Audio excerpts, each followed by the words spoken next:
Hello my friends, so I'm going to show you how to make my white bread today. I get the most questions about this recipe, I think just because making bread can be intimidating. So we're going to start out by adding about 8 cups of flour to the mixer. You do not have to use a mixer. I get that question all the time. You can totally do this by hand, it's not hard. I have done that many times, so this is not a requirement to be able to make bread. Pretty sure that was 4, 5, 6, 7, okay, 8. And you are probably going to have to adjust the liquid to flour ratio. That's just how making bread goes. So this recipe calls for 2 teaspoons of salt, and that's a lot because this bread recipe doesn't raise for a long time and there's not a lot of ingredients. So the salt is what helps give it flavor. People usually like to tell me I should add milk or an egg to this recipe, but I don't want to do that because that changes the texture, it changes how long it will last, and it changes how it bakes. So I really prefer this simple ingredient list because it lasts longer and then you can enjoy it for longer. A tablespoon and a half of yeast. Again, this is more yeast because it's a short raise time. We're not doing like an overnight pre-ferment or anything like that. So I add the yeast straight in here. This is instant yeast. You can add any kind of yeast you have to the flour for this recipe just because it's not that complicated and it doesn't matter. So don't stress about that. I also get this question. If you have packets of yeast, dump them out into a bowl, then measure the yeast. Promise, it'll work. The one packet is 2 1/4 teaspoons, so it's gonna be just much easier for you if you just empty some packets into a bowl, measure from the bowl into your mixer or bowl, whatever you're using. Okay, then it calls for 3 1/2 cups of flour and 1/4 cup of honey. I just kind of dumped the honey in, and that was 2 cups of flour. I'm going to start out with a little less and gradually add the last cup because I like the way it mixes better when I do that. I don't get as much dry flour on the bottom of the mixer. Flip it. All right.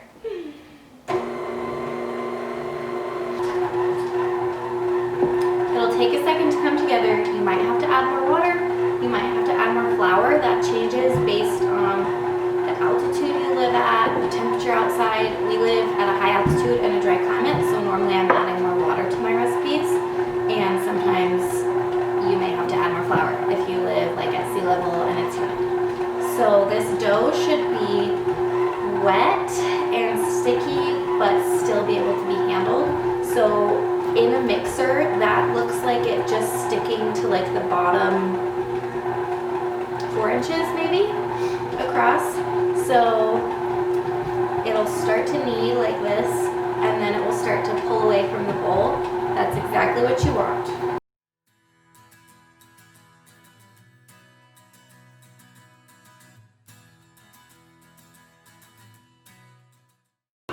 Okay, this has been kneading for about 5 minutes. We're going to turn it off, and this is the texture you're looking for. It's nice and smooth, it's soft, it sticks a tiny bit, but not too much. And now we're just going to let it rest in here. This is one of my favorite tools. It's called a dough scraper. It just makes it really easy to scrape dough where you want it. So this is a standard size KitchenAid mixer. I also have a Pro Series. Breads always work better in the Pro Series because it's bigger, but you can do them in this one too. They'll still fit. you might have a little more motor strain on your KitchenAid, but it's what they're made for. I don't even put it in a different bowl. I just leave it right in here. I will cover it with a towel or saran wrap. If you do saran wrap, spray it lightly with cooking spray because it will raise like out of the bowl. And if it touches the saran wrap and the saran wrap has not been sprayed, when you go to take it off, it will stick all to the saran wrap and deflate it more than you want it to be deflated. Okay, so it has been about an hour and you can see how much this dough is raised. So now we're going to turn it out and shape it into the loaves. So I just lightly flour my surface, and then again I like to use the dough scraper. My children. And it should come out pretty easily, which is why I don't bother using a different bowl. Okay, so I make this into 2 loaves. This is the size of my loaf pan. Some people who have made this prefer to use a little bit smaller pans and make 3 loaves. Hi, buddy.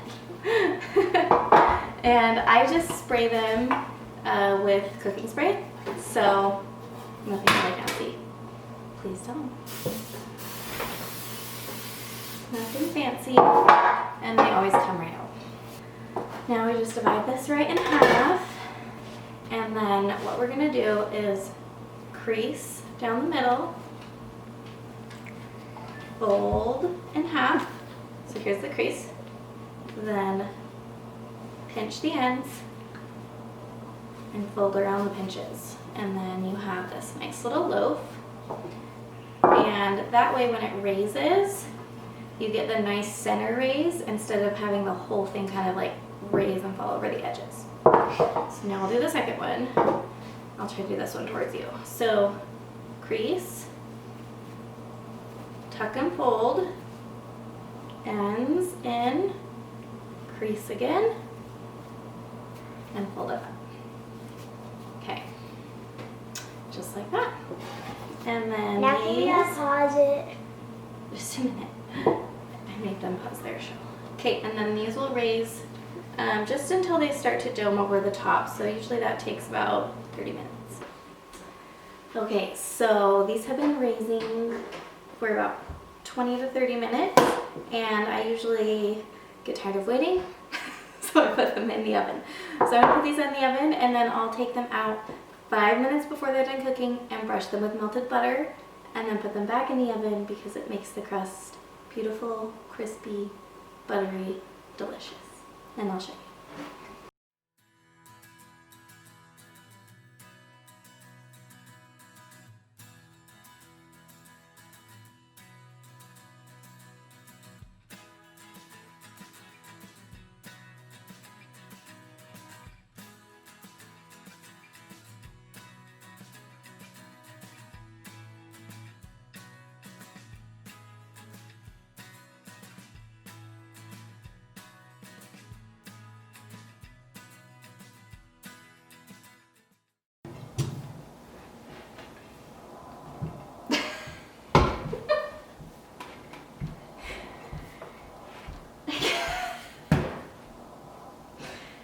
Can't get it off. SOS. Okay. Got it? Okay.